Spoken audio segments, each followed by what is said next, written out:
కొంతమంది కుర్రవాళ్ళు పుట్టుకతో వృద్ధులు అని శ్రీశ్రీ అన్న మాటను నిజం చేస్తూ నేటి తరం యువతలో కొందరు తమ చదువుకు తగిన ఉద్యోగం రాలేదని, జీతం లేదని ఇలా రకరకాల కారణాలు చెబుతూ ఏ పని చేయకుండా తల్లిదండ్రుల మీద ఆధారపడి జీవిస్తున్నారు.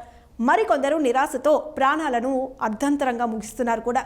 చిన్న చిన్న కష్టాలకే జీవితం అంటే ఇంతే అంటూ నిరాశ నిస్పృహలకు లోనయ్యే ఈ తరం వారికి కొంతమంది వృద్ధులు ఆదర్శంగా నిలుస్తున్నారు.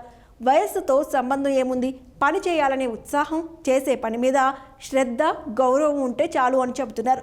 తాజాగా నెట్టింట్లో వైరల్ అవుతున్న వీడియోలో ఒక వృద్ధురాలే నేటి తరం యువతకు ఆదర్శం.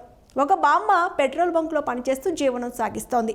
నేను ఇప్పుడు వృద్ధురాలిని, పని చేయలేను, నన్ను నా పిల్లలే చూసుకోవాలి, ఇది వారి బాధ్యత అంటూ భావించకుండా పని చేయడంలోని ఆనందాన్ని అనుభవిస్తూ కష్టపడి పనిచేసి సంపాదించుకుంటూ జీవిస్తోంది. బామ్మ స్ఫూర్తిదాయకమైన కథకు సంబంధించిన వీడియో ఇప్పుడు సోషల్ మీడియాలో వైరల్ అవుతుంది.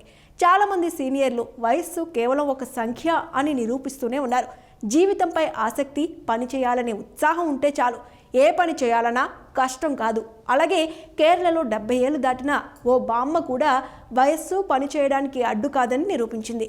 ఈ వయసులో కూడా మూలం కడక్లోని ఓ పెట్రోల్ బంక్లో రాత్రింబవళ్లు పనిచేస్తూ ఎవ్వరికీ భారం కాకుండా సొంతంగా జీవిస్తోంది.